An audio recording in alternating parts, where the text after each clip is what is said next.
there, my name is Gabby K and I'm one of the co-founders of Green the Bid, and we work with the advertising industry globally in order to tackle their environmental impact. And I'm here to talk to you today about why I believe that female creative directors can save the human race.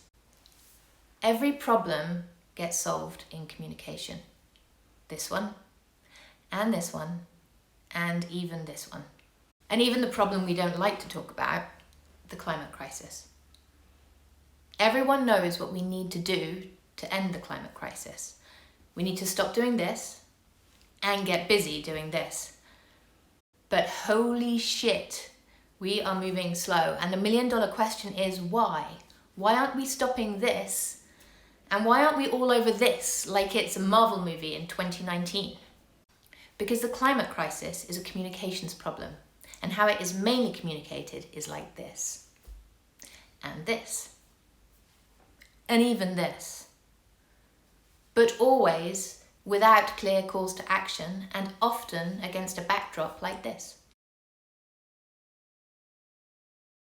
Globally, households account for almost 2/3 of greenhouse gas emissions, and the top 10% of income earners around the world account for almost 45% of all energy used for land transport and 75% of all energy used for flying. Clearly, the climate message is not getting through to the public. It is up to creative directors to take that on and to really run with it. And the good news is that your agency, whichever agency that is, you've just won that brief, so congratulations. Let's say you've bought in this far. Why female creative directors? Why not any creative directors? Well, there's some very interesting data about this. The Yale School of Climate Communications did a recent survey, and in that survey, they interviewed men and women from all demographics around America, and they found out some really remarkable information. Women worry, on average, 8% more than men about the climate crisis. And women recognize that global warming is harming the US now by 10% more than men. And women are more likely to discuss global warming as well, more likely to take action in that way by 5% more than men.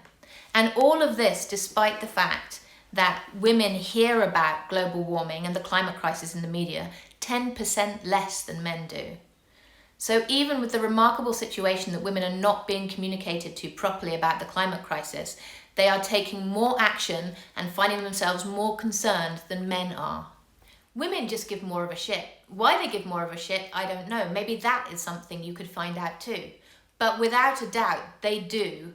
So now giving a shit is your superpower. And if you add in on top of that your position that you have right now as the creative figurehead at an agency gives you an enormous amount of authority about how your agency works with its brands, creates its own content, what it puts out into the world, you have an extraordinary position. So with all of those things, I argue that you are the ones who could save the planet, and you have the ability and the tools to do so. Now, you might be thinking, but what do I do now? Here are some actions you can take straight off the bat.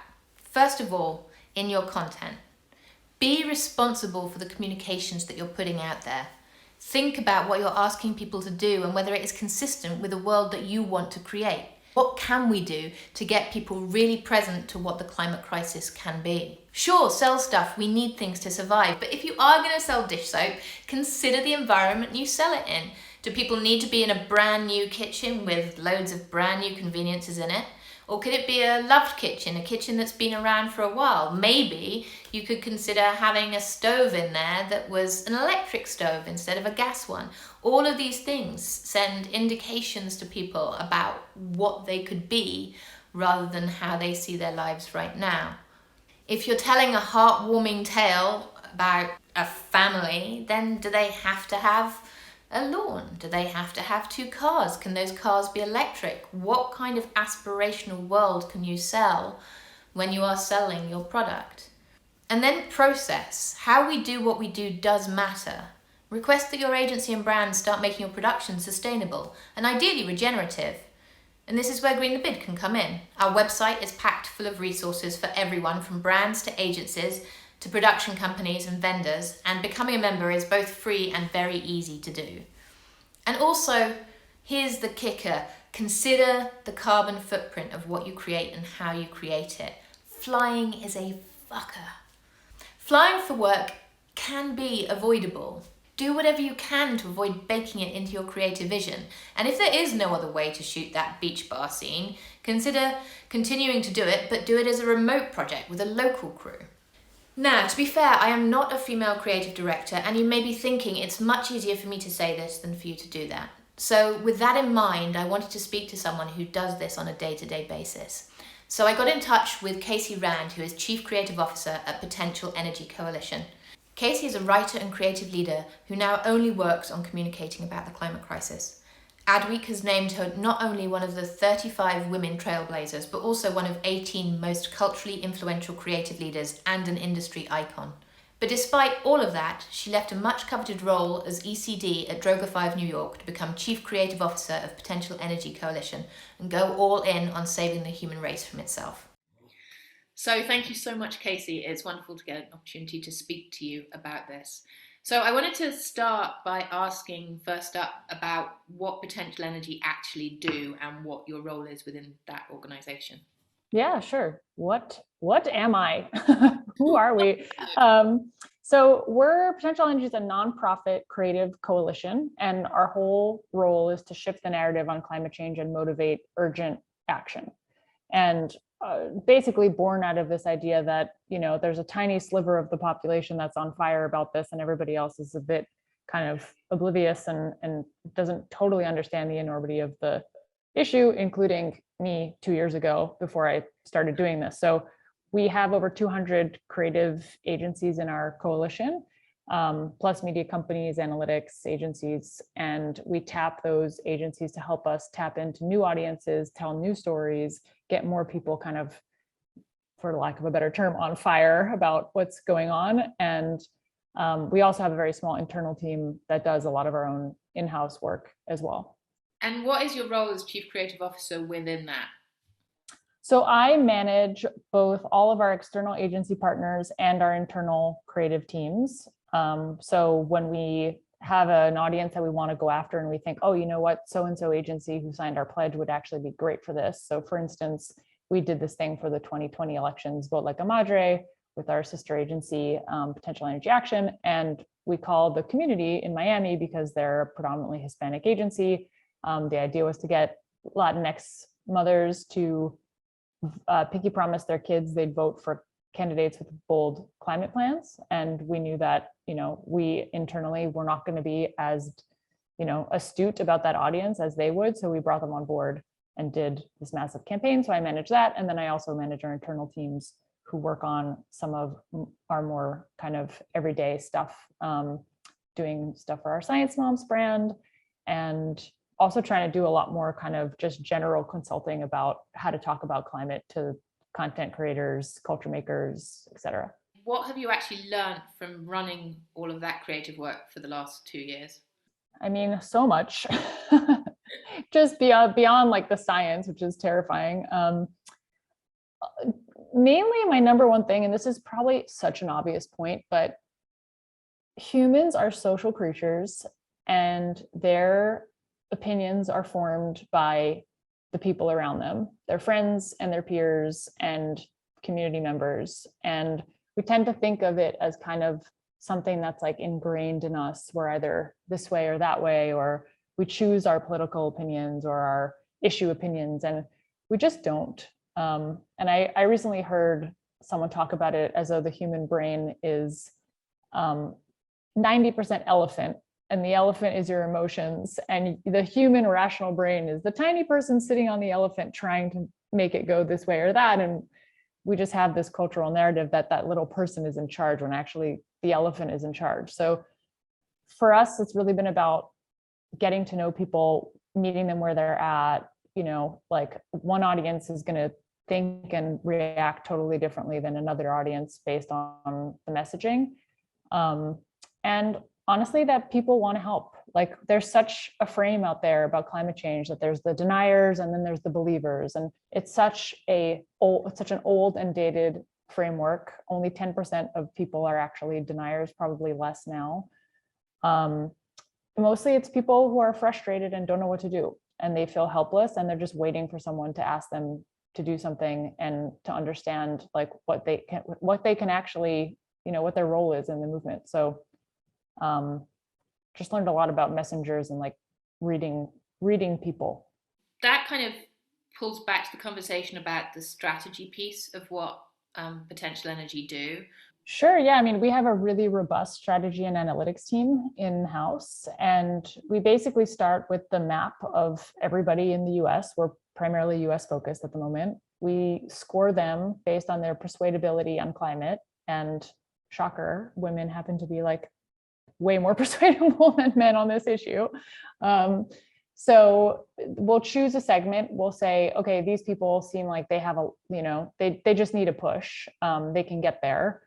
And then we start testing messaging, and we work with a lot of qual tools. We do a lot of RCTs, randomized controlled testing, Dynata, like all kinds of polls, surveys, but we also do a lot of in-depth interviewing, focus groups. We have this awesome platform called Recollective, where you just kind of like have a bunch of people in your audience and you can throw stuff up there and ask them questions about it and get, pretty extensive, interesting answers. Once we feel like we have a strategy that works for the audience, we'll turn it into a creative brief. We'll brief the team. The agency will reach out to, depending on kind of like what the vibe of the project is and what the audience is, or we'll do it ourselves.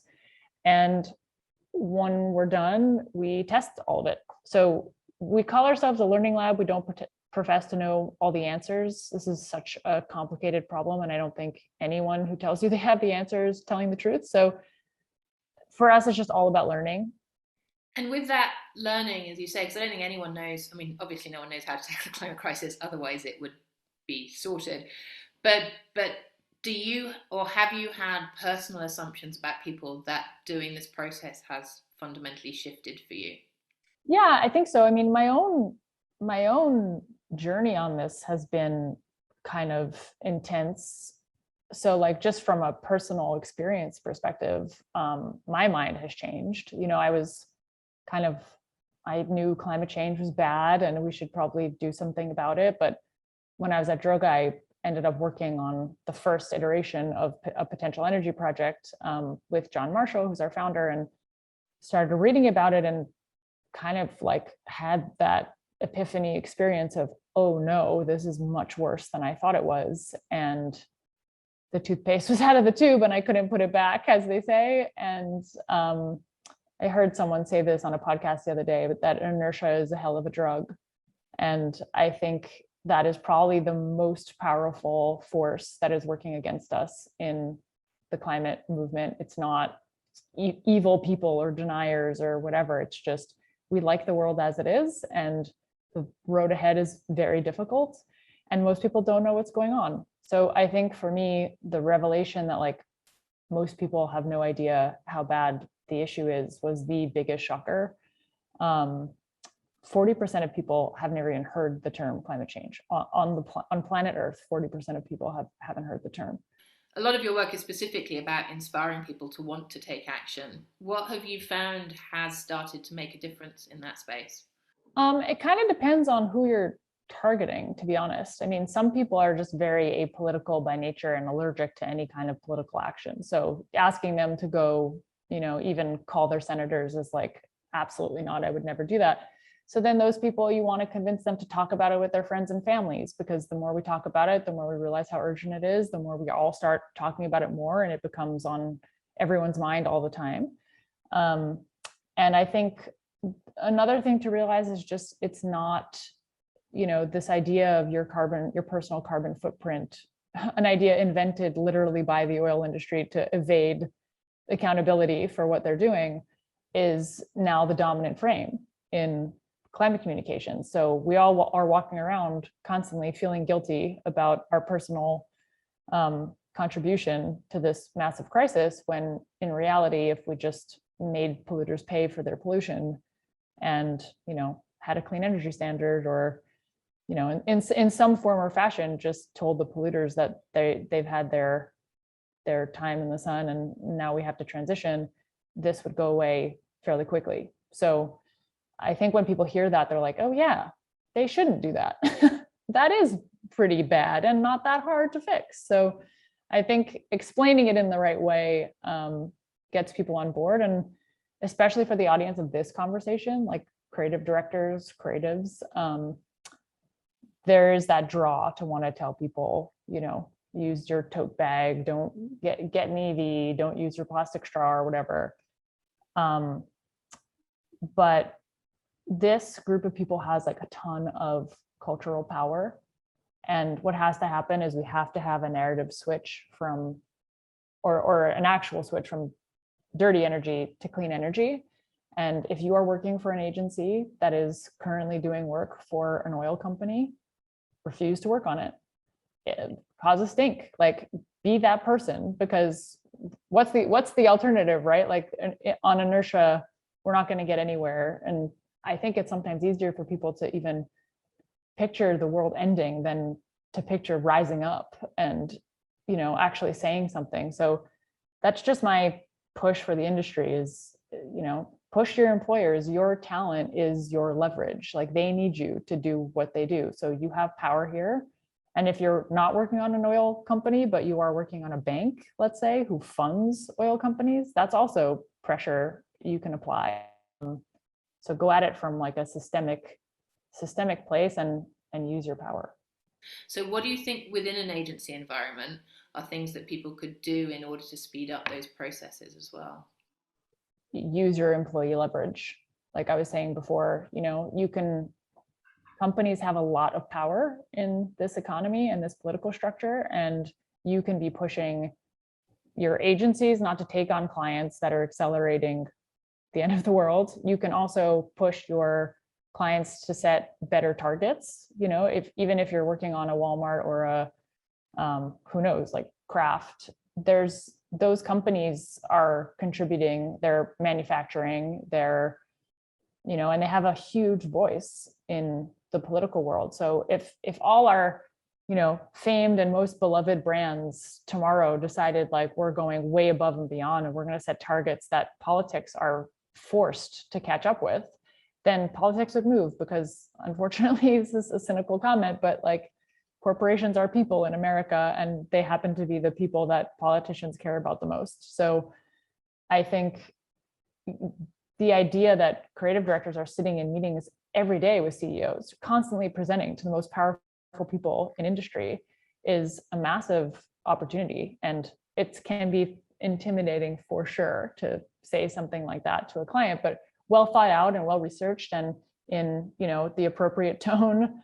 I think we have more power than we give ourselves credit for.